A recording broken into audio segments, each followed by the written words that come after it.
Dude, first, thanks for coming back on. And so I've rebranded the show from So to now Not Dead Yet. Cool. And kind of the impetus between Not Dead, before switching to this is, man, I think it's important to take note of the weeks in life you have left to live and what you want to do with it, and be less defined by what has been that I can't change. And so for me, I'm really inspired by people that I consider to be, living lives that seem to be uncompromising for them. And you're someone that I see that as. Oh, whoa. Like you are someone that, the term I've used to like come up with it is universe creators. And well, that sounds like a hefty. Well, there's various sizes of universes, right? Oh, that's so like whether it's, another friend of mine who built and, businesses that have turned into giant things or whatever it is, but like all of it is dialed with purpose because of his thing. And I feel that way about your thing. I feel that way. I see like your artistic touch is on everything that you do. Like you didn't just get a van, like you didn't just buy an RV, you had these delicas, like, your whole universe appeases you. Yeah, or like how I think of it is like make your world, create your universe, create as much as possible, try to create every single thing within your existence, from like the job that you have to the spaces that you're in. I don't know, maybe it ends there. What else is there? Well, but yeah, but I love that, right? That like, whether that's the creating side and modifying stuff of like what you do for a living with creating content, to modifying clothes and shoes and being able to put Dustin's own touch on stuff that no other universe gets. Like it's yours, it's specific to you, and it really only has to motivate and inspire you to want to build more. And that's a good point. I think a lot of people live in worlds that are built around them, and they're part of other people's things and don't ever have a space that's theirs. And like I've been in your shed, like you're like, yo man, that's a fucking spot. Like, and I love those creative like art studios. Mine just happens to have a gym in it. Totally. And so I guess the question I'm looking at, right, like is, when did this start?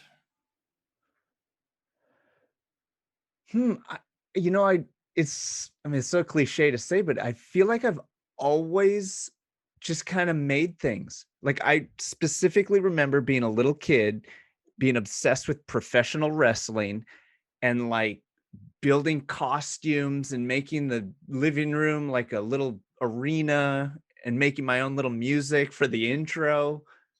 So like, yeah, like I would almost say at one point it was like more intense than it is now, because kids exist so much in fantasy and in imagination. Right. And the older you get, like I personally feel like you really got to make an intention to cultivate and keep that alive. I would say much like exercise. Like when we're young, we're all fit. Well, you watch a toddler, they just sprint from place to place. I always watch that. I'm like, if I traveled around like a toddler, I bet I'd be in great shape. Makes people really uncomfortable though. I'm just sprinting everywhere like a lunatic. Dude, in the thing of like toddlers, good example, can just jump to their knees on the cement and just whatever. Yeah, they awesome. They don't weigh anything. Like there's other, they don't have real bones yet.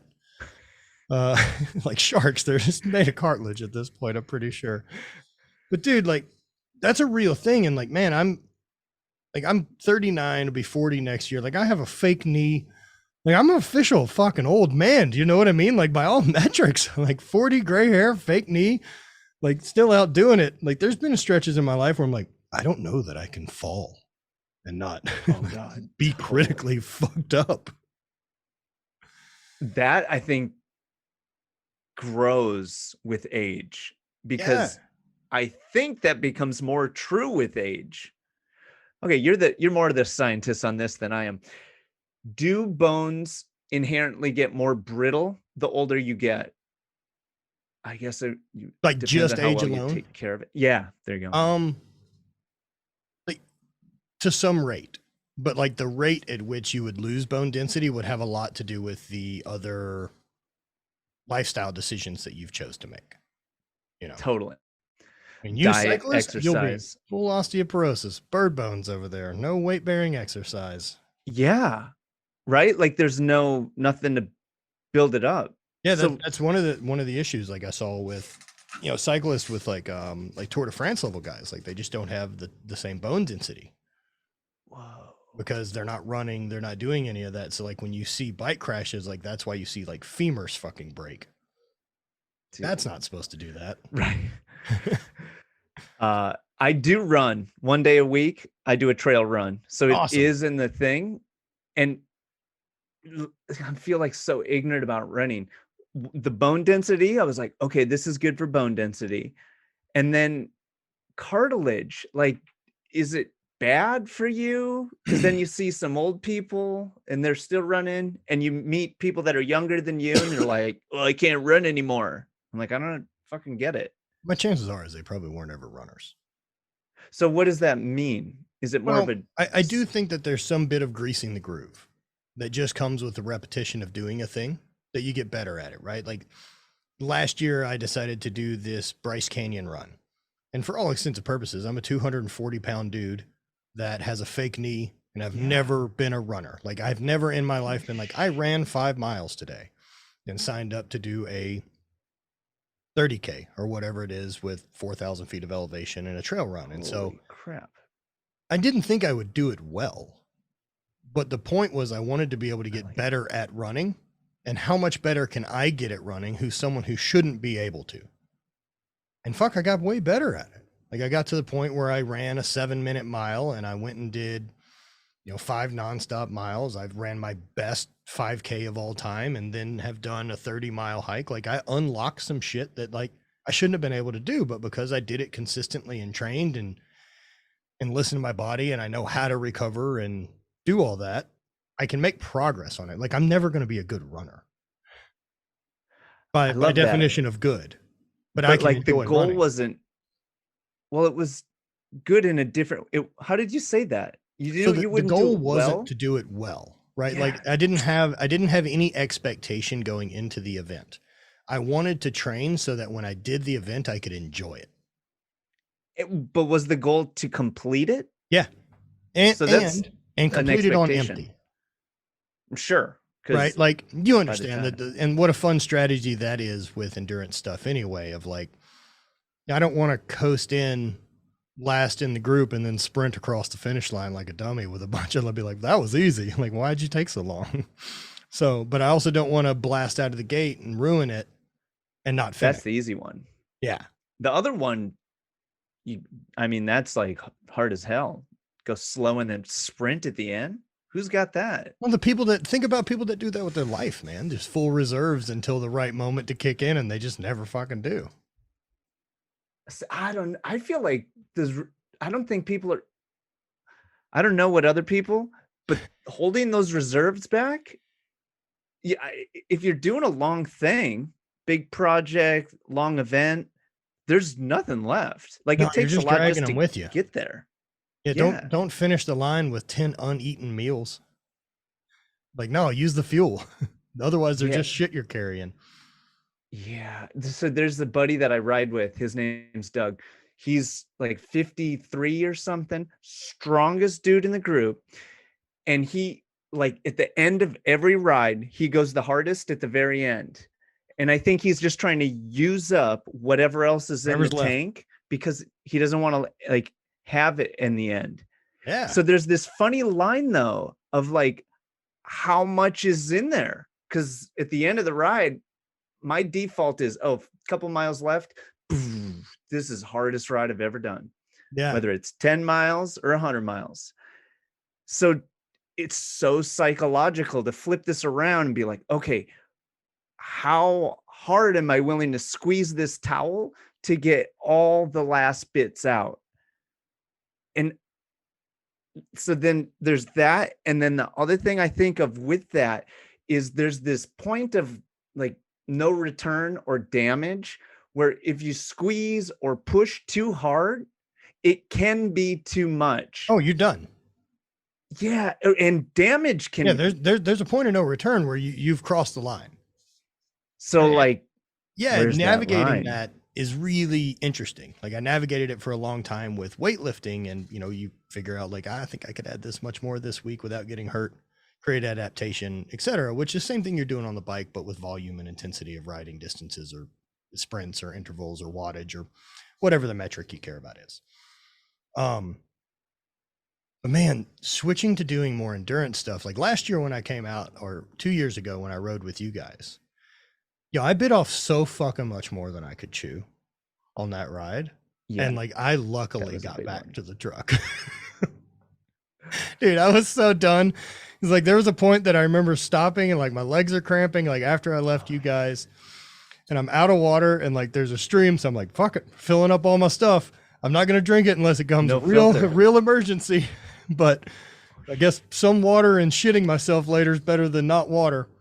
True. And then almost on the way out, I ran into some lady who was very lost and then helped her get out of the trail. And then we drove her to her car, which was another 15 miles from where she was. But like, the endurance thing, man, that voice that starts popping up of like, oh shit, like we're done and we're still a long way from the thing.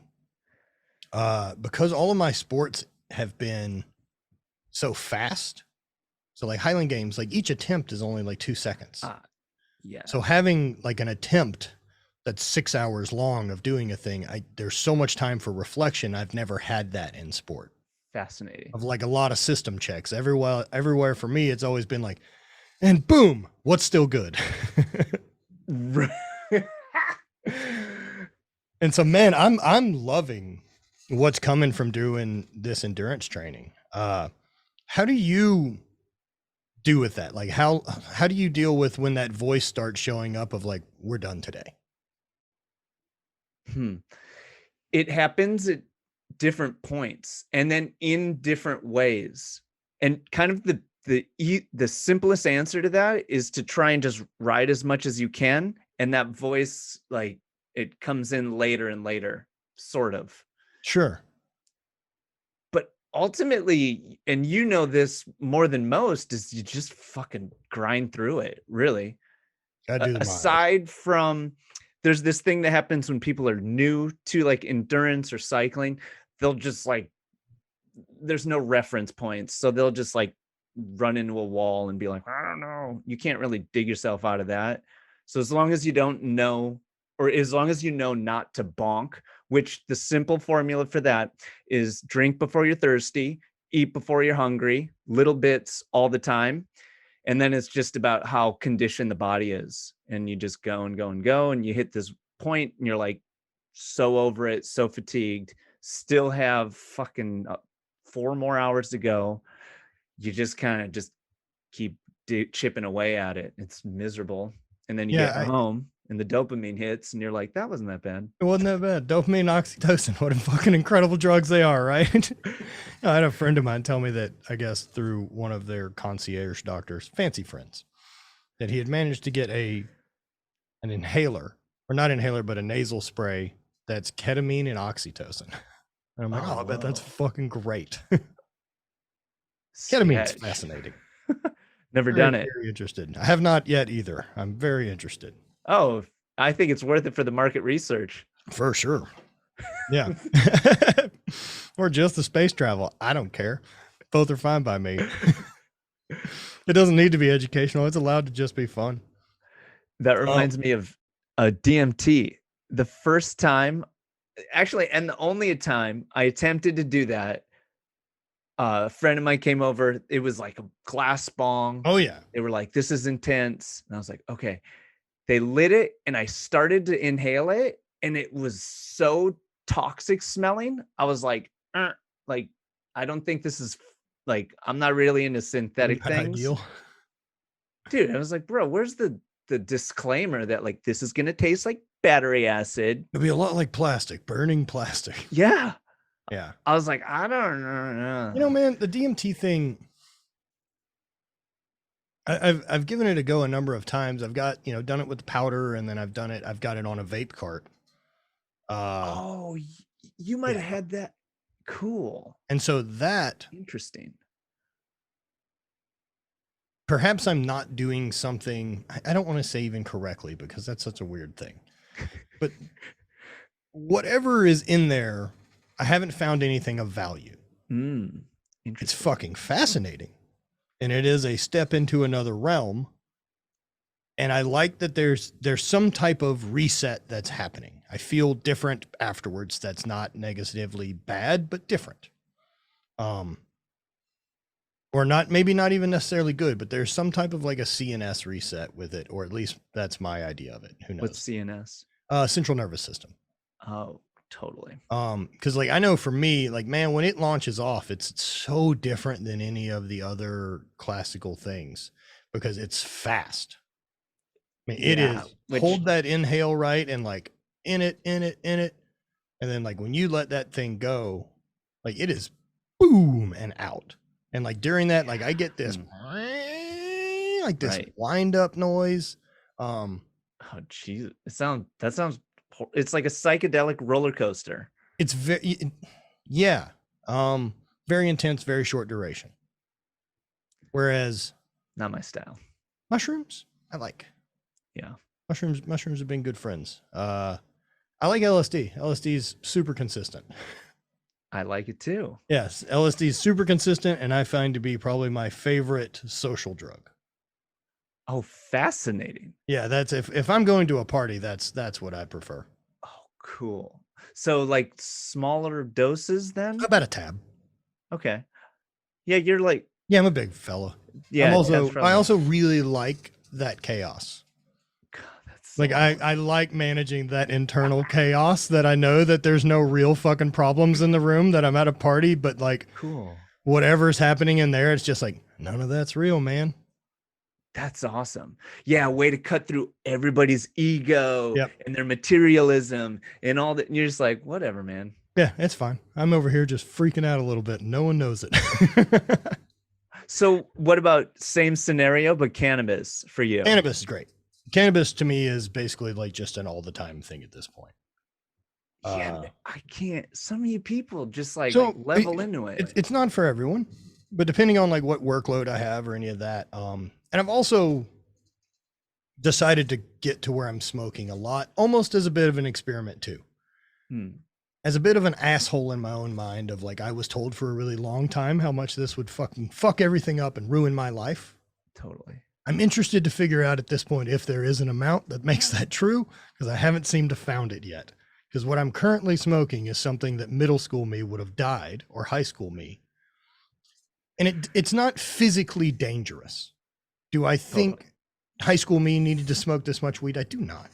Probably not before I'm 25. But the fact that as an adult, I'm not allowed to make this decision because it'll ruin my life, fuck off.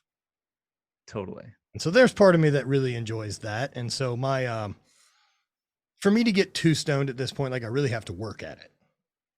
Whoa. Like it would be sitting and like roasting a whole joint. Oh yeah. And like I'm baked. And then what about edibles? And the only reason I bring that up is they're very quantifiable, as in like the amount. I think they're great. I just don't use them as often. I like them while I'm asleep. So like I'll take a 5 milligram before I go to bed. That way it's like a time release. So I get a ton for cannabis, like with my knee and hip and arthritis type shit. Like just makes it go away, and I can always make it go away instead of having to take acetaminophen or anything else. I'll just run with weed. Yeah, that ideal. Now, what about you as far as like involved with creative process or writing or any of it? Like, I mean, what cannabis has helped or? Yeah, I love cannabis, and I feel like it kind of go through waves with it. There's times where I know for sure, like I like it on the bike, but there was one point where I was like just getting stoned every ride, and I just wouldn't remember any of the parts of the ride. My buddy'd be like, "Oh yeah, Mill Creek, it's up over past Windy Ridge," and I'm like, I don't really remember with it. Just a passenger. Yeah. So I feel like it's sort of in experimental ways, like, okay, wait a minute, what if I pull back on the consumption to see if I start to remember some of these waypoints? And I think it's true. And also cannabis, I think for other people, this is true. Is when you do it a lot in a certain way, you kind of maybe get like afraid to not use it to do a Mhm. thing.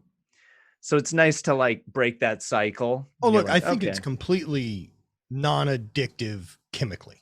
yes, but you get like hooked on this, like, oh, I need to have it to make 100%. the thing right. Or 100%. also chasing like epic experience. Like cannabis will level it up. You're like, "Psh, For I sure want to have does. that every single time." Yeah. And then I like as I've slowed down with it, I've noticed that it really is good for inspiration. So for me, cannabis really like winds me up. I'm kind of high strung to begin. Side note, someone explained cannabis to me once, was like, all it does is amplify the way that one is. And I've found that to be pretty true for sure for myself. And then other people, they're like, oh, when I get stoned, I get really sleepy. I'm like, oh, like you're inherently just kind of like wanting to be like a little mellower. Yeah. I don't know what category you're in. You're just like level all the time. Yeah. Full-time lunatic. But look, I fucking consider you the same.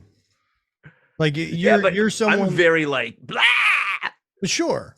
Mine manifest in weird ways. I'm a fucking crazy person as well. Like the thing for me work-wise, again, I like progress so much that like I'll chase anything. And so like at this point, so for example, like we've both created content, done lots of things for a long time, right? And so earlier this year, this Indian motorcycles thing came up.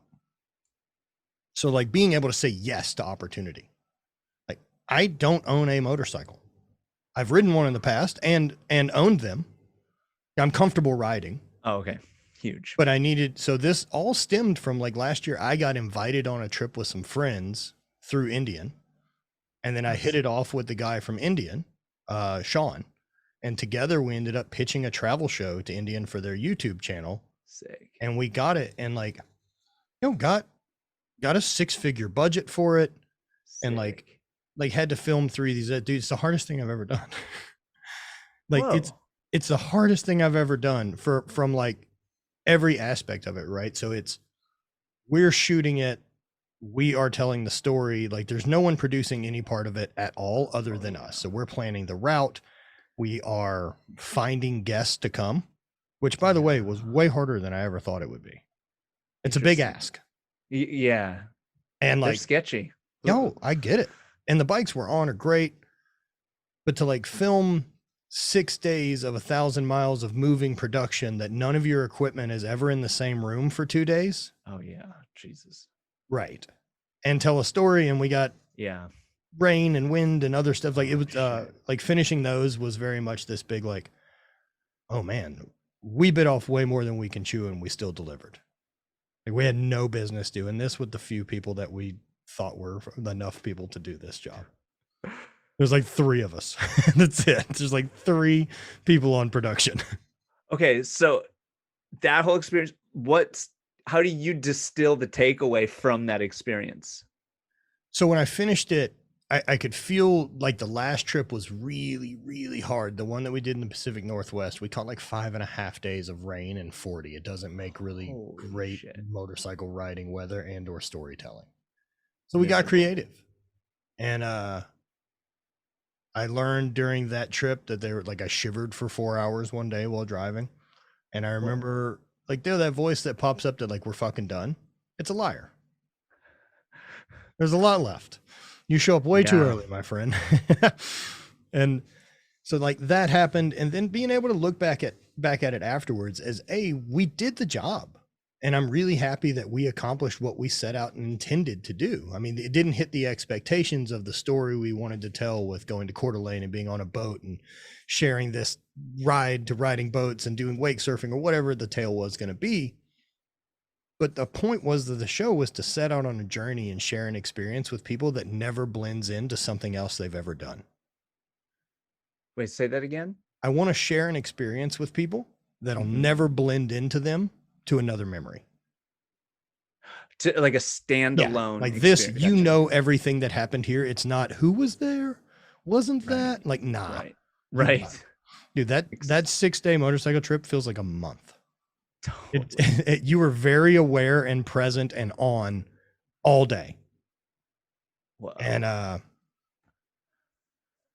learned a lot from it, man. I learned what we're capable of doing production wise. I know where my weak spots are.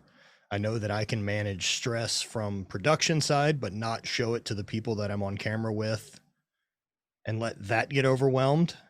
Yeah. Wow. So yeah, a lot of proud of myself for being able to do big production. How about you? So you Like, just yeah, we leveled just, up. You're like, all right, let's do another that's how one. it feels. And so like, I've already have 2 other things now that have cut across my plate as opportunities. And then you're like, because okay, we've done but it. we need these things that weren't in the, yeah. Yeah, that's what it's basically just trying to always make my kit better so we can do more. And the kit now is like media team. Totally. What about you, man? Like content that you've been producing super consistent content for a long time now. Yeah, you'd think it'd be more popular than I am. I've said the same about my dude. I have 1,600 videos on my channel, Dustin. Respect. Yeah. But you're making a living. Yes. Like with all Which things, is like with all things success to concerned. me. Not same to me too. Like you don't answer to anybody. No, I guess not. Not really. When Which is kind of by design, I think, for both of us. Yeah, it wouldn't work well at this point otherwise. What's the last job you had? That's like why we're taking the path that we're taking, because we've had other experience, which the last job I had was working with this brand Cadence that I started, and it was my company, and I got a business partner, and then it really turned into like the job. And I was like, I don't want to work like with/for someone more anymore. Like it sucks. And then I actually, when I left that company, it wasn't my choice. I wasn't like, okay, I'm gone. It was more of like, money's running out, like, bye. I was like, okay, bye. So it was like, okay, I'm free, but like, I didn't want to be free, but that's kind of sometimes what it takes, obviously, for the better, thank God. And then whatever, the making videos was just the way to, I really like to make things for myself, by myself. And I just like to work by myself. But So like what an ultimate videos. control of this life is to just this job now that's even available as creators. Yeah. No, this didn't exist 10 years ago. Yeah. Or especially 15. And now, man, when I hear people talk about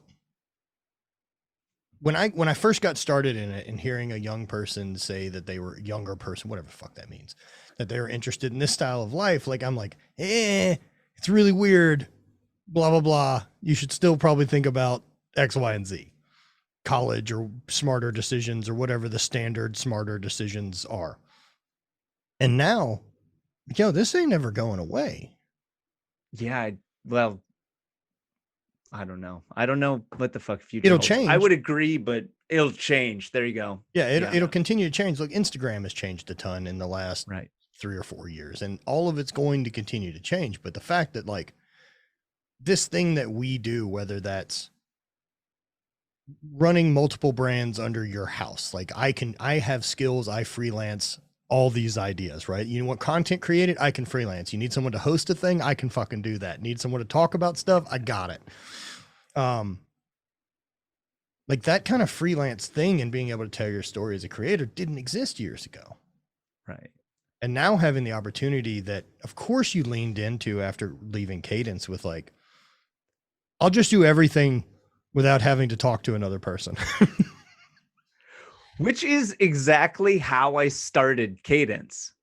It was just one-man band for 7 years, just doing the thing. And I kind of hit this ceiling because of the category that brand was in, apparel. And this was before like direct to garment, all that stuff. It was just like, you need apparel, you got to hold inventory, you need money to make it, you got to know how to make it. Like I learned from all that. I was like, oh, making videos, like there's no inventory. You don't need space to hold any of this. Your product is just free Right. for people to consume. Like all these things just was like, this makes perfect sense.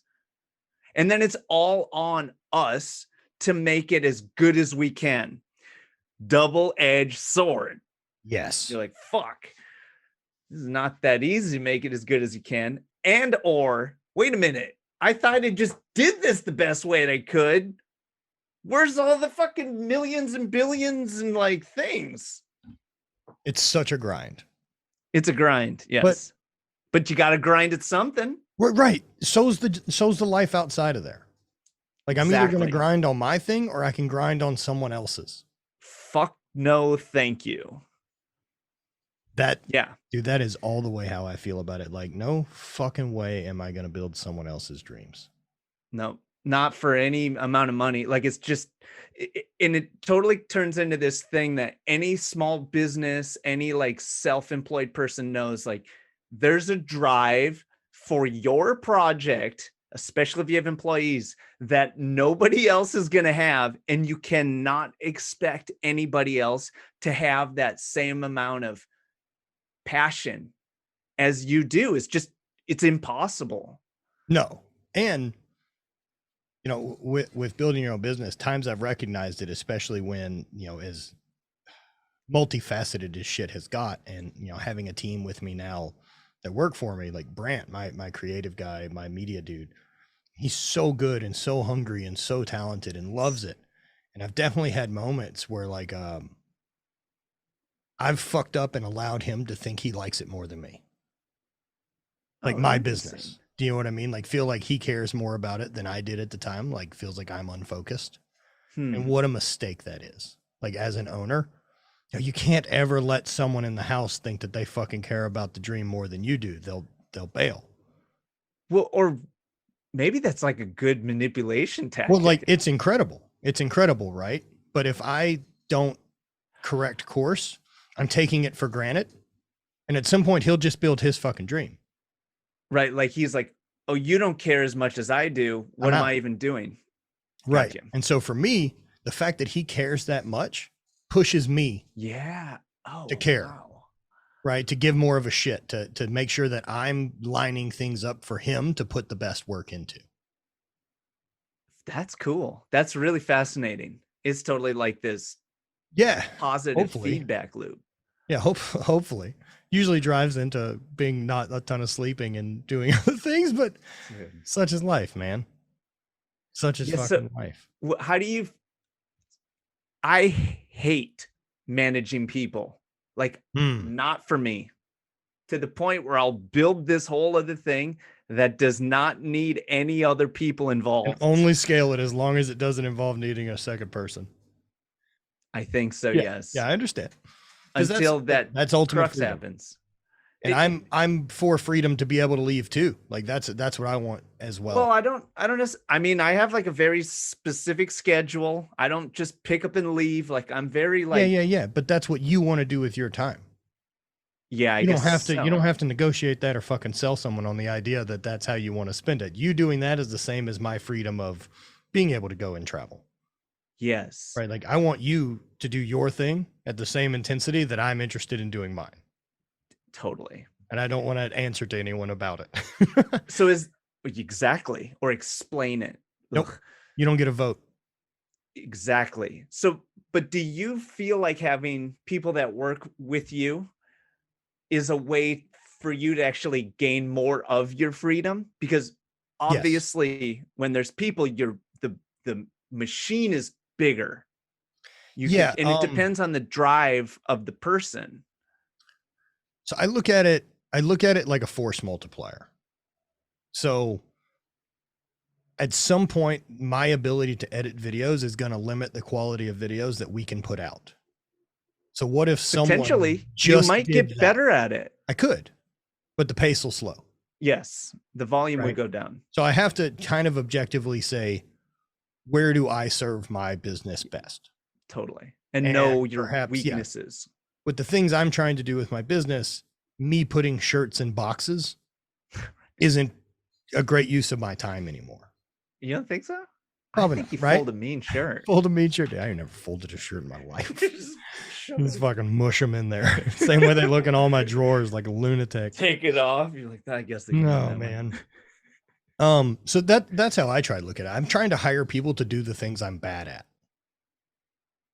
And Like, I not know- what about things that you don't and things you don't like to do? Yeah, of Or course. more just Well, that would be things I'm bad at. Say, for example, like I don't love cleaning my house. So I will happily pay someone to do that because they'll do a good job. True. Because I'll do a half-ass job a couple times. And with, like, I believe as I'm speaking to another ADD crazy person, a bit. A couple things I've figured out that have been really valuable are I'm pretty capable of accomplishing big shit.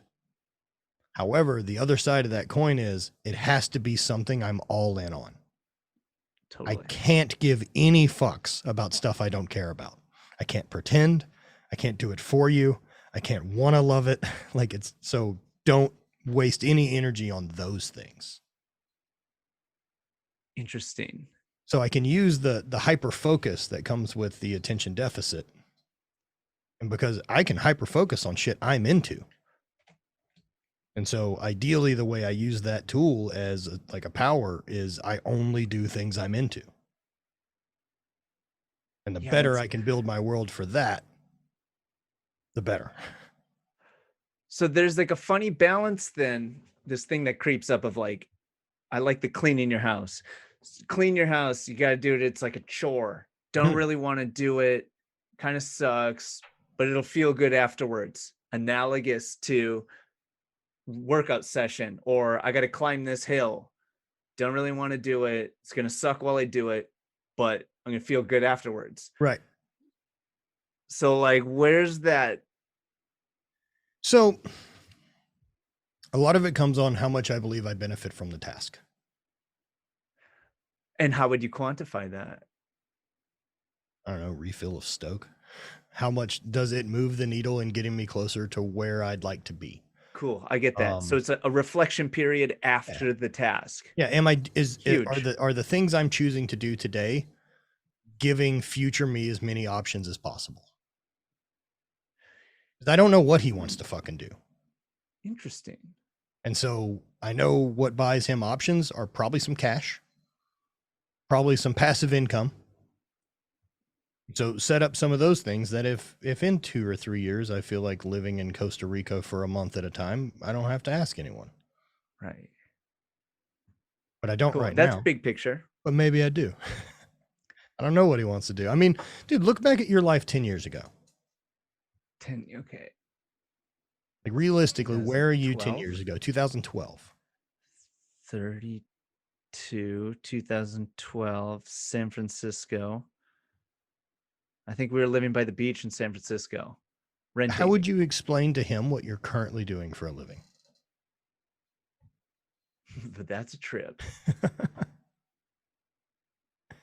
But I think, oh damn, do you know, was YouTube 2012, 10? Yeah, 6? it existed. I don't fucking know. But like even just saying that, like, hey man, your future job is gonna be riding your bike and doing art, all put into one thing, and it's gonna work. Very similar though to what Cadence was. Actually, it was that Cadence was my art. It was this like thing, this bike art thing, again in a different type of medium manifestation. But at that point in 12, I'd had the business partner, and that's where things just, it's basically was like this big learning experience. Like, was taking on the business partner like a side of let you handle the business shit so that I can focus on the 100% that. Yes. And then I imagine less and less was needed from you. No, it was more, it felt more like I turned into just the designer. It's like, design this thing, make a logo bigger. And I'm like, why are you fucking telling me what to do?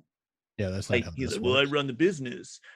Oh, how come the business kind of failed? There wasn't enough money to keep. Oh, that's really funny. Weird, huh? Yeah. Whatever, though. learning, like Sure. taking a prod or a partner on, you're like, okay, what does all this mean? Like for you, or I feel like I kind of lost my point. To chalk it up to a learning experience, essentially. Now, after coming out of that, like, I mean, clearly there's a trauma to deal with, right? Like, this is the reason Yes. you're still not interested in having Triggered. another person, Yeah. brought on board, because my previous experience says it turns to X. And at some point, It's like when am I 3-year-old willing to roll the mentality. dice again? Well, but maybe, I mean, Also, you don't have to. There's not a there right you or wrong go. answer. Well, Like, because I don't know why. why? Maybe I don't. Maybe why? I don't know. You Good don't have to. question, though. That's Ooh. the thing, right? Like, um, I mean, that there's not any rules to any of this. Like, I Yeah, think as which long as you can define, like, how do you define success? I love that question too, because it really cuts through a lot of the noise of what we think is success. Metrics, which we're fucking trapped in for things like YouTube, Instagram, mind poison. Can But be. was that? It can, sure as fuck can be. No, for sure. Well, and then the flip side is that poison can get you so high. Yeah. Also gets people rich. Yeah. I Well, but if understand you're why people can't chasing it, manage it. yeah. Um, I think success is just being able to do what you want to do and make a living doing it. To do what you want to do, enjoy what you're doing, and make a living doing it. And then, what make a living, some people can't grasp what the fuck that is. Figure out how much your expenses are for your life. There's a number there. Even the ideal life you'd like. Don't just keep changing No, your don't life even do as that. the Where you're at right now, right what now. work? Because ideal turns into conflated, like, well, I'm going to need like 5 houses and all that. And then you're automatically like, you've timed yourself out.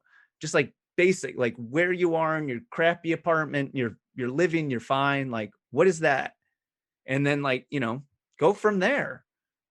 Generally, things tend to level up. Not always, but they can. I mean, what do you Doesn't think have about to people stay who low. don't know even where to go with it? Like, where to even put the energy, don't know what they want? Oh, I love that question. I try to tease this out of my friends all the time too. I love trying to coach people into doing their passion, because foo-foo warning. I think the world is a better place if everyone is able to do what they're passionate about, which means what they're good at, which means it helps elevate everything. And not everyone is trying to be the same thing. Right. So there's all the things. And I honestly think it all balances itself out. And then the money and the whatever else things, they will come. They're kind of the byproduct of the initial passion play. So how do you find that? Just figure out what things you enjoy doing. They're there, they'll tell you. And then you kind of just tease them out. And writing things down is a huge way to kind of mine through all the options and noise of it. Like, oh, I like to make things. Okay, I want to make things for a living. Super big picture, super like West. It's like this generic direction to go. Sure. But start going that direction and then whittle it down. And the process will help define itself also.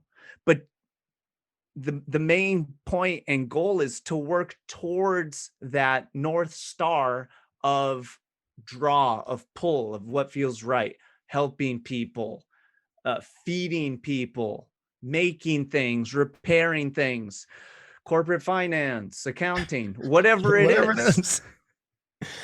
And I think it's also okay to, admit that your North Star has changed every once in a while. Ooh, that's good. And being open to that. Yes. Mine has. Man, Totally. I had a whole total different life doing outside sales and working a job in oil and gas industry. And it feels like that. It feels like a completely separate life at this point. I don't look like that guy. I don't do any of the things he did. I don't live in the same place. Wow. it's very, very interesting that you can do that. You can absolutely just be like, I'll do this now. That's so sick. But it's not like people think it's like, oh, I just have to flip a switch. No way. And It's a it long is a little bit grind. of personality types, but generally it's a slow transition. You just like the boat doesn't turn on a dime. You just start making that turn and it'll turn. Right.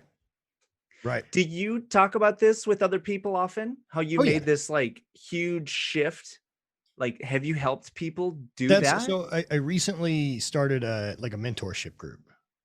And Sick. so started working one-on-one with some people and then opened the group up. And so I have a call where we kind of go over things like that with more my creative problem solving process, which is, figuring out what I want to do allows me to kind of get it done as long as I can figure out, like, find inspiration and then have an awareness of what it is in that I want to do. Like you said, like West, right?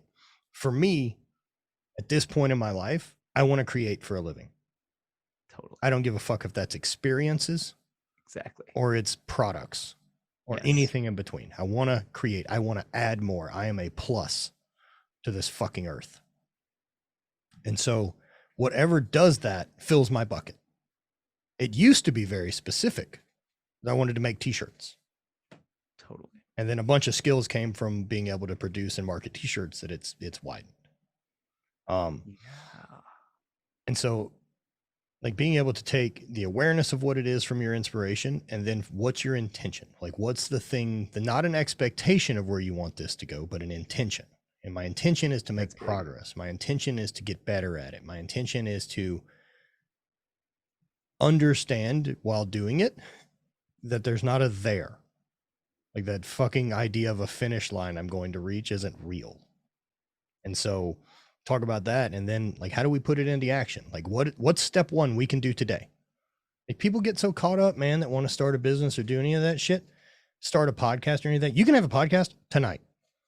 Like, fucking open up your phone, record anything you want, upload it, and done. You have a podcast now, right? Like, having a good podcast is a lot of fucking work. But what I recommend is doing a fucking 100 shitty ones first. Yes. And accepting that you're gonna do 100 shitty ones. Yes. Like, I hope I look back on the work. Right. Well, and being okay with those shitty ones because you're fulfilling something with inside of you. So those shitty ones this is always hard, but a mistake is an opportunity to learn. These things are steps, building blocks. They're just really ugly looking building blocks. Well, I mean, and that, when you got started making YouTube content, was there, like, how much more was there a hang up to perfectionism than there is at this point? It's probably the same. I actually maybe care a little bit more now. And I guess what I think about, like, maybe I'm phrasing it wrong. Like, when my video guy came on board, like, to get a video out, he would tinker and tinker and tinker with these final, like, 1% and 2% things to get this perfection that he doesn't really have a marker to say that it's perfect. Right. When we're going to be better by video 200. Yes. So, like, let's get making mistakes and try and see what's happening. And balance that, though, because if the quantity to quality, it's a very fine balancing act, because if we try to go too fast and produce too much quantity, there's not enough time for reflection or experimentation to make quality better. So because you'll just default on bad habits and just knock them out, which is not growing. It's just like producing, and it's a balance. So, like, if you can get a little bit of space and time in there, like you said, reflection. Yeah. I love the idea of intention. I don't do that as often as I should. But it's like the front and the back end. Do you do any journaling, any stuff like that? Yeah, I write all the time, at least a page a day. And essentially it's just to, like, brain drain. You just get it out and it just kind of moves it through. Writing down, assaulting the people around me with it, because that's basically what I've done for the first 36 or 7 years of my life. Definitely better than that. And also, it doesn't all need to be out there. Mm-mm. It's crazy. You can work through a lot just by like, do not judge it. No one will look at it. Just write it down. And it's like the dumbest sounding, the ugliest scribble. Like, I'm angry today. The thing was dumb yesterday. Why is it dumb? Fuck people. Maybe I should consider this. Like, it's fucking huge. Right. Right, but it is valuable. Like I do Oh, find the that most. reflection time invaluable. Are you a morning or evening Yeah. or just kind of when it works? Morning. And I totally learned these skills from this book called The Artist's Way. Julie Cameron, she's like, her main 3 things are morning pages, which I just write 1 page each morning. Walks are a big thing for her. And then this thing called artist dates, which sounds kind of cheesy, but it's essentially like dedicated time for inspiration, which is Yeah. super important and Never heard a very name for easy that. to neglect. I hate that word. I got to go on my artist date. No, that's terrible. That's one of the worst things I've ever Yeah. heard. I usually just go in the basement and take mushrooms. It's a way better way to say it, but that's what I'm doing. But, like, and going to like a museum or a Yeah. store or a park, just like intentionally inputting, because makers, we're always outputting. And if you don't input, the well will run dry. So because biking's so much part of job now, Mm. one way or another, Mm-hmm. how much does it get to just refill, or are you mixing those two things? I don't quite understand. Like you were saying, I guess what I'm asking is like, what's your artist date? Like, what is for a better It's way lack of- more creativity stuff, like design bookstore, museums, just like the chocolate shop, like anything that's interesting. That's the simplest guidepost, is just like, what sounds interesting, like Dungeons and Dragons. Like, I don't know shit about it. That's interesting. What Right. is it? Where do you Dungeons and Dragons? Find some board Like, game shop. exactly. Like, what are they called? How do you find them? Remote control cars. Like, it just, It's tabletop who games. It's not a cares? big deal. RPGs. Yeah. But Oh just, man. fill it up with anything that's interesting. Man, so movies have been a big part of mine, like Cool. always. So that's an Cool. easy one to kind of tap into. That and being outside doing actual things. Yes. Like botanical gardens. Those are a good one. Yeah, it's great. Super weird. No, it's and finding that inspiration, right? Like I definitely am inspired by other makers. Like you being one, and one of my all-time, probably, I guess, people I'm the most interested in currently that I've been obsessed about for a while is David Cho. Oh yeah, he's awesome. Right. Good call. I was very curious of what your take on David Cho would be. I imagine he's landed He's on such your an radar. artist. He's fucking great. And I've known of him actually for like a long time.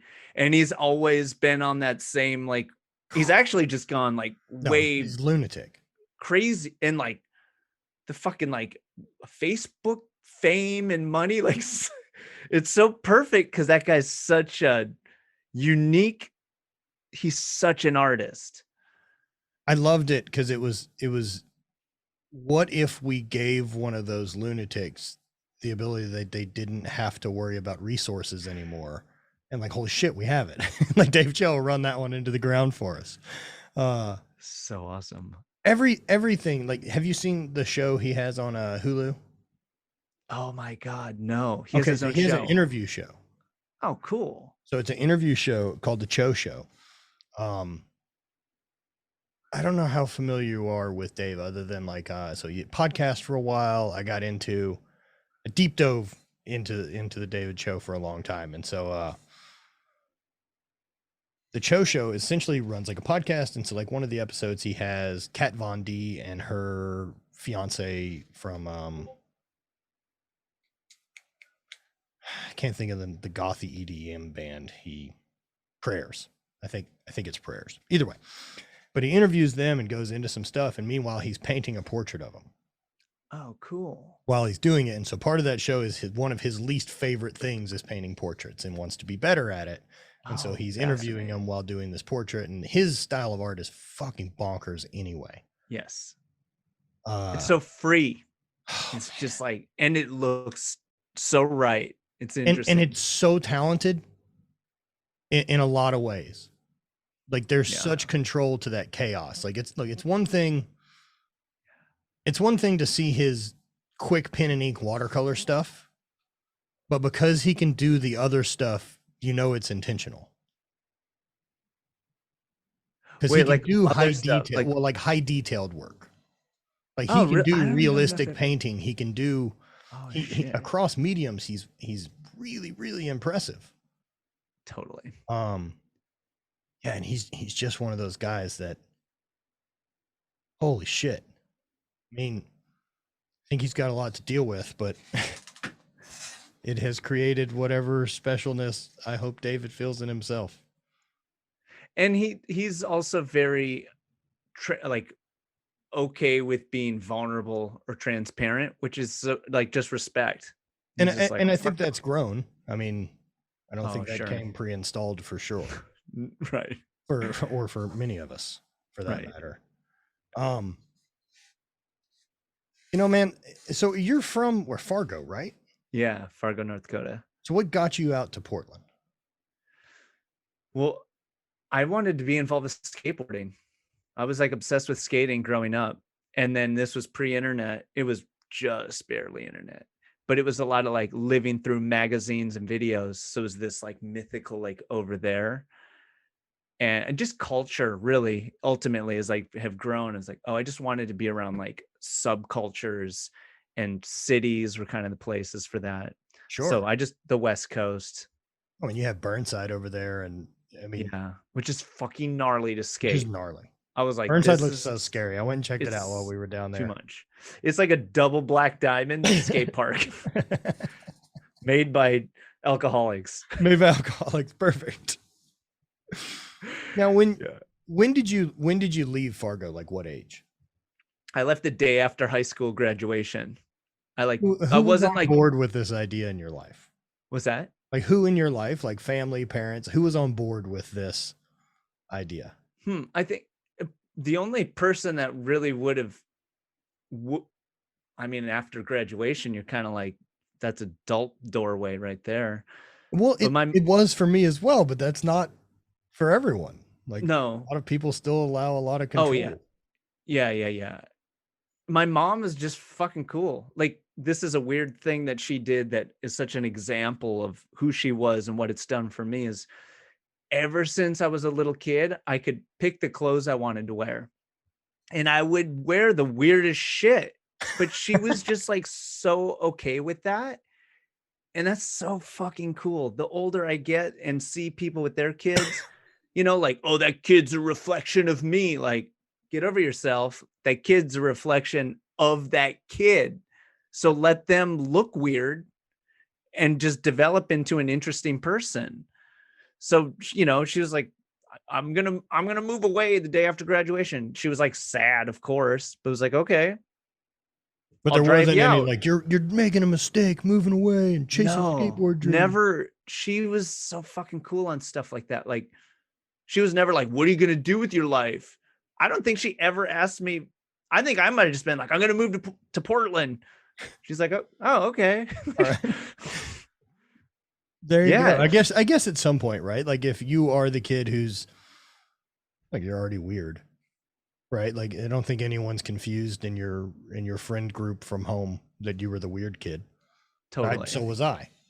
Yeah. And they knew you were leaving.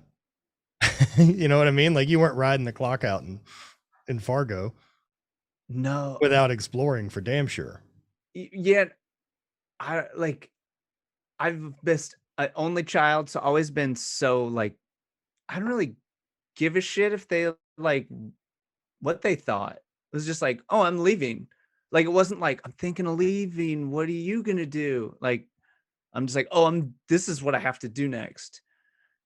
And not looking for like a permission I or don't know, blank. validation or Thank you. Exactly. Yes. what do you think Yeah. built that? Because like, I mean, that's a hang up for a ton of people. Oh yeah. Big one.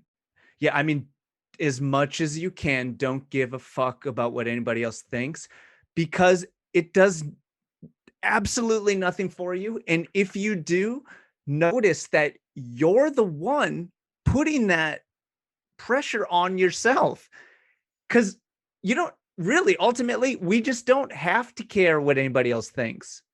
It's like, oh, cool. I don't have to worry about that. I'm going to focus on this instead. Yeah. And And what an energy waste, right? yeah, exactly.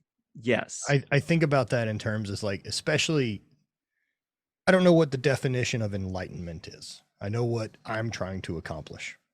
I want to be in full control of where my energy is spent every day. Hmm. And so Yeah. I'm Cool. damn sure not handing the keys to my energy or emotion over to some idiot in a fucking car at a red light. You're a I'll little never bit have to better talk person to. than me. I don't care. Move on, my friend. But I mean, like, I try to think about that. Like, okay, so there was a 2% energy drain on the day that I could have spent Interesting. learning Spanish, Yeah. you know, or some other goal that I actually have written down of like a thing to accomplish. Whereas, you know, you get mad at a person who doesn't know you were ever mad and then Yes. carried it with you for a while. Yeah. I have that flaw. I'll get hooked on, like, I'll get trapped or stuck in like anger, and Yeah. it's such an energy pull. But I fucking, for the life of me, like, it's really hard to untie that knot or switch that gear. I'm like so fused to it that I don't, intellectually, I understand it's a choice, but Right. sure as Yeah, sure, fuck sure. doesn't feel like it. No, dude, that's a fucking crazy one. You know, undoing that pattern. And it is exactly that. Yeah. Dude, You know, it's it's such a challenge. pattern, right? Like I think there's ways to go about it. Like I'll catch myself getting spun up. Um in the same way, like I can do the hyper focus on shit that matters.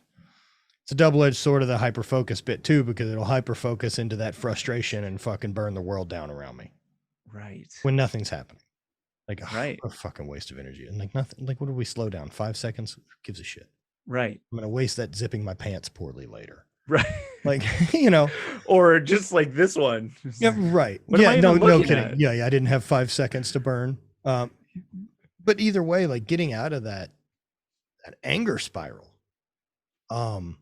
Yeah, I've even got to the point now, like if I really start running into it, I'll use a fucking cold plunge I have. Yeah, but that's if you could, like, the car is such a great example. You can't get are out. trapped right Yep. there.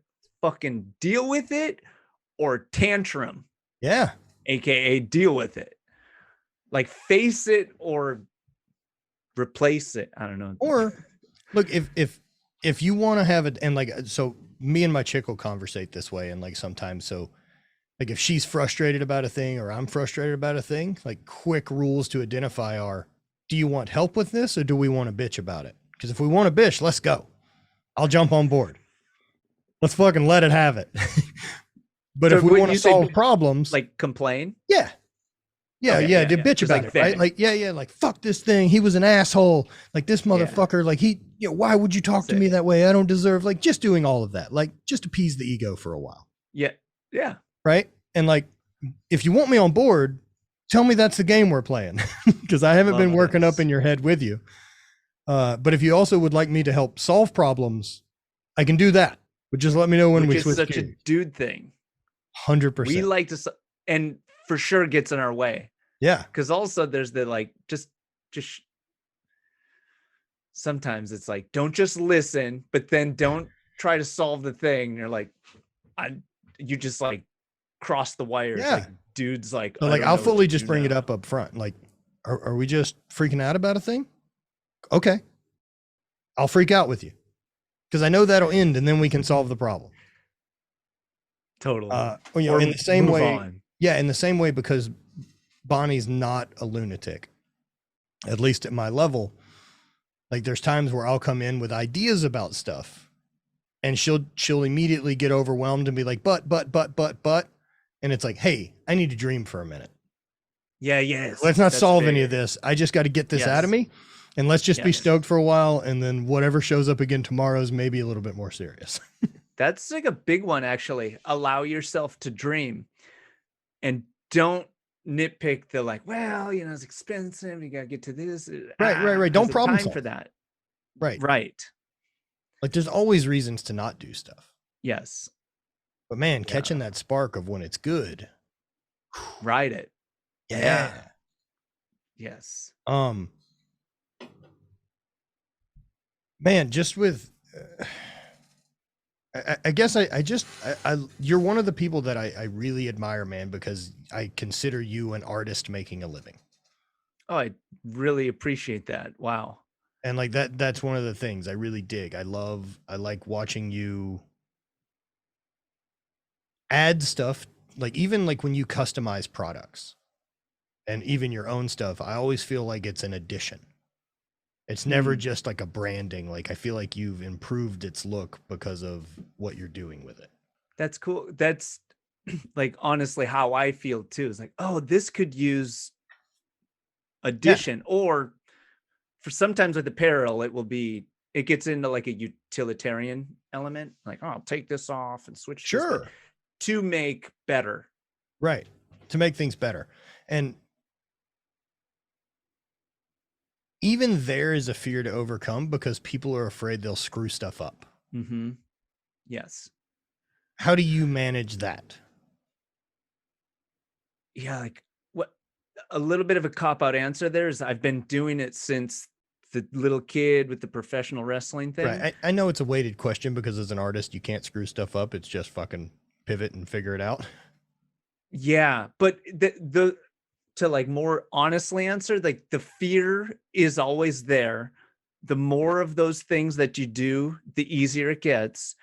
And if you can do it with things that are like older, the fear will be less too. And then it's like there's like this mantra of like no right, no wrong. Like, you know, you're gonna shift it. It's not gonna be good or bad. It's just gonna be different. And then each project has like a different equation of intensity. But the more of them you do, the less it gets. And then also if you like plan it, like make a sketch, you'll like ease into that thing. Like there's this impulse, like, I'm just gonna start painting this bike or this thing. And you're like, you know, the margin for error is higher than if you made like a little plan, like, oh, Right. this part, that part.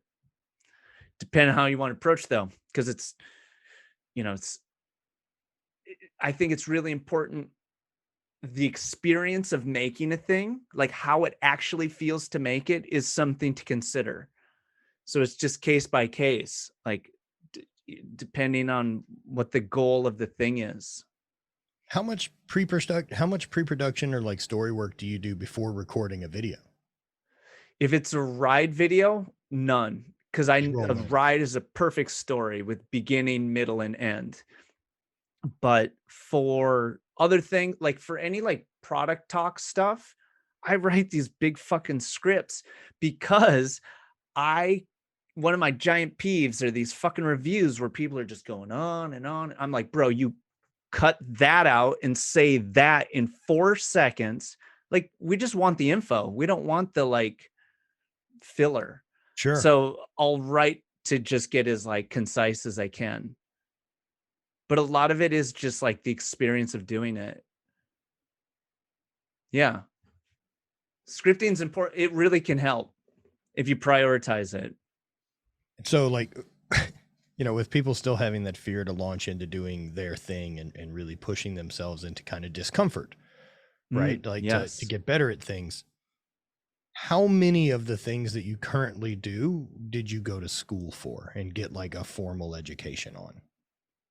I'm pretty autodidactic, just like, and that's been in me like way more common now with YouTube as a resource, but I would just go to the library. Resource. Yes, it's fucking awesome. Well, thank God. It's really wild that there's almost everything. Yes. Like, it's not like, oh, I need to figure out how to fix my glasses.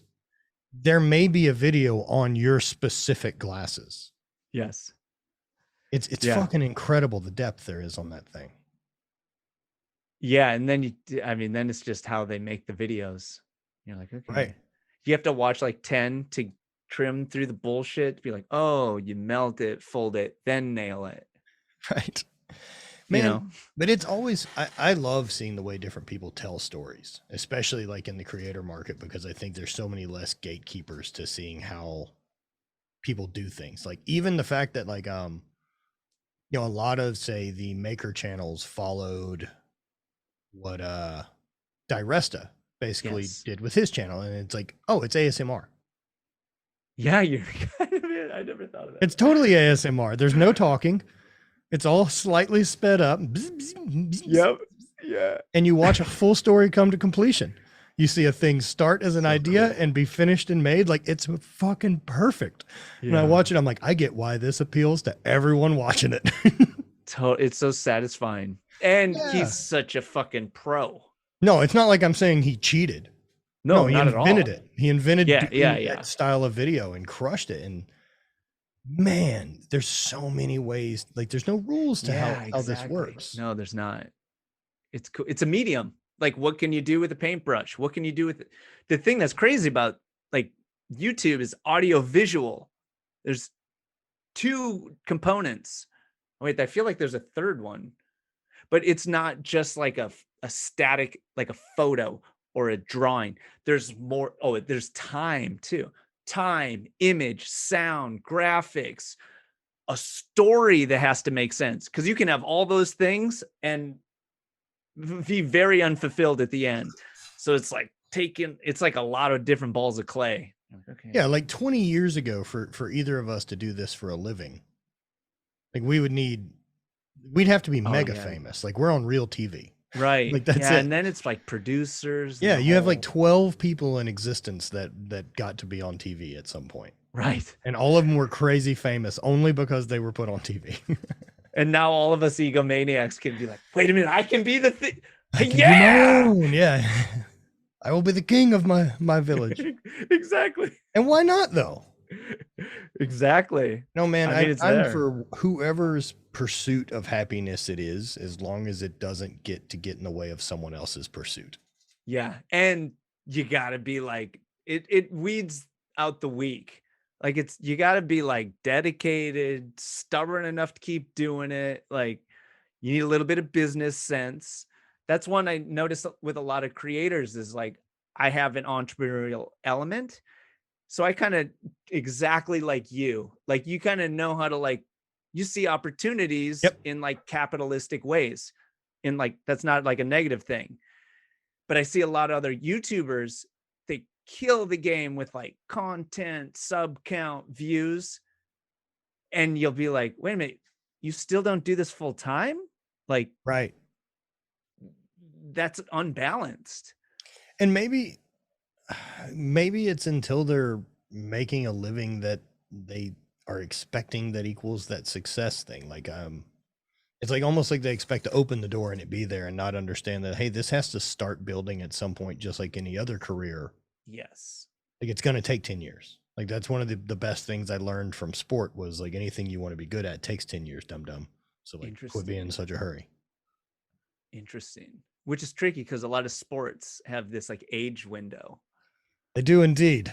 I'm dabbling with the endurance stuff now. Which is the age window's pretty big. I can do it for a long time.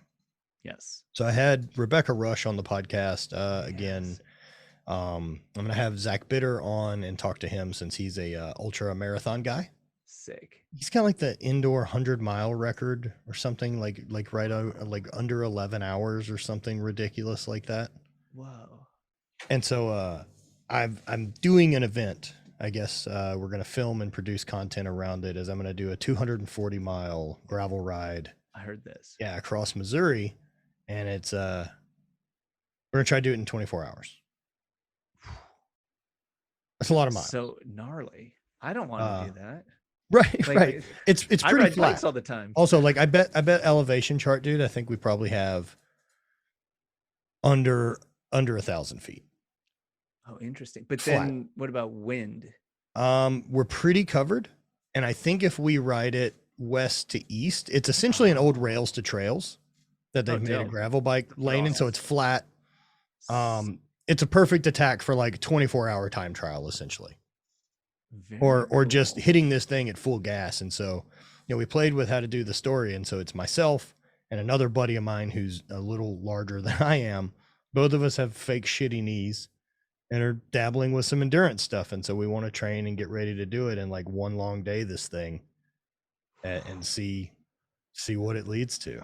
Wait, one question I've had about you, can I say bodybuilder type? Sure. Yeah, whatever You're you want to like call it. you're but you have like a large defined body. Yes. Endurance tends to Yeah, it's not great. pull that away, doesn't it? It'll probably go away, or some of it. I mean, look, I built It's not gonna I disappear. built that body for 25 years. It's weighed up to 320 pounds. I've been much stronger than I am now. And like, honestly, I don't do really hardly any strength training anymore. This is pretty much holding on with a pretty minimal amount of effort at this point at like 240. Fascinating. And so it's like a muscle memory. Yeah.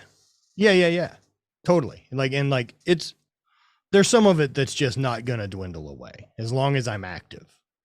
It'll atrophy if I don't do shit, but as long as I'm active, like, it holds pretty good. Bench squat deadlift every week, like, it doesn't seem to go away, and I'm not really trying to keep it, so I imagine it'll stick around. But also, fucking cares. I want to build a different machine and see what it does. Change the avatar a little bit, and fascinating. Right? Exactly. Yeah, change the avatar, dude. Like, that's all this is, right? I'm just learning XP points in different subjects, and like, and at the end of the day, like, as far as avatars go, this one kicks ass. This one I got dropped into, luckily, has done all the crazy shit I've asked it to do. It's got metal parts now. Like, when I turn it in back at the end of whenever this ride's over, they're going to be like, fuck. All your parts won't fit in the urn. Just incinerate. Metal in here. Why? So yeah, we're going to make that attempt. Like, what big rides have you done? Similar, I guess. Like, what should I be looking out for? I think it just like shitloads of time into building up for it. Is really like, that's all that is. And that, like, I ride my bike all the time, and I'm always like, I don't like do that. I don't want to do that too much. I just like 200-mile day. Nope. 24-hour ride. Not really my thing. So I don't know if that's just like the personality type or the whatever. Like, I don't like pushing it that much. Yeah. Like, to me, that's where it starts to, I'll hate it. Yeah. It's like, feels like a job almost. And I will during part of it. During it. Yeah. Yeah. And during the training. Exactly. Yeah. There's parts of it I'll hate. Because I know that. You got to log like mega hours to step into that. Yeah. I did 5 hours on the trainer Saturday. Holy shit. And when is this? I'm doing it last weekend of September. So like right now I'm riding 2 hours a day. Okay. Wow. I'm not a coach, but there is a formula for doing this. And I would, I built the programming that I did for the run. And so like my kind of base confidence of it is at some point about 4 weeks out, I'm going to go do a 120-mile ride, about a 50% distance. And I'll have a pretty good idea right then of like what my gas tank looks like. Yes. And be like, cool. Where are we at? Was this a level 5 for the day, or are we at an 8 halfway through? Advantage we have for this too is we're not self-supporting it. Oh yeah, cool. So like we have a media crew who's going to film and do all the production. So if we want them to meet us with cheeseburgers, they can pop into the trail. Like there's so easy ways to access it and like drop us water. Like we're going to carry the most minimal amount of stuff for 240 miles as we possibly can. But it should be a rip. It should be a challenge. My concern right now is I did the 5 hours on the trainer the other day. I think I managed 60, almost 70 miles or something like that. Okay. Just pedaling on the trainer, not terribly fast, about 150 watt average. Perfect. Well, time, that's super. That's it, right? That's where I want to be. Yeah. Like I'm zone 2 hanging out. Perfect. Oh, they're just building. Yep. And so right now I just need ass. I need the ass time in the saddle. Yeah. Because The 5 hours I finished that, and the next day I was like, oh, my legs are okay. Yeah, because of this, like playing that zone game. It's not And like, and having a bunch of punchy climbs and things. You're just and one of the things I love most that I miss from competing is like I like the lifestyle that came from being a professional athlete. Like I like that I train in the morning and there's a focus, and then part of the rest of the day is what strategies do I have to recover and repair as much as possible to do this again. I wonder how you would like bike packing or like long distance bike Yeah. travel. I have all those things. I've gotten all the equipment for it, and I'm going to do some bike packing stuff. Like that's coming up for sure. I kind of got introduced to the guys at Bell Helmets. Oh, sick. Through the motorcycle show.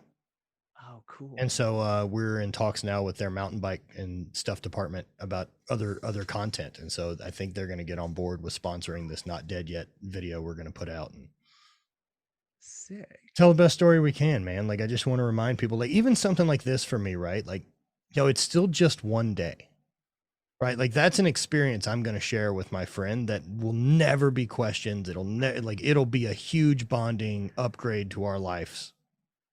Yeah. And I'll learn a bunch about ourselves. And also, look, if we fail, we just fucking go home. It's not like anything bad happens.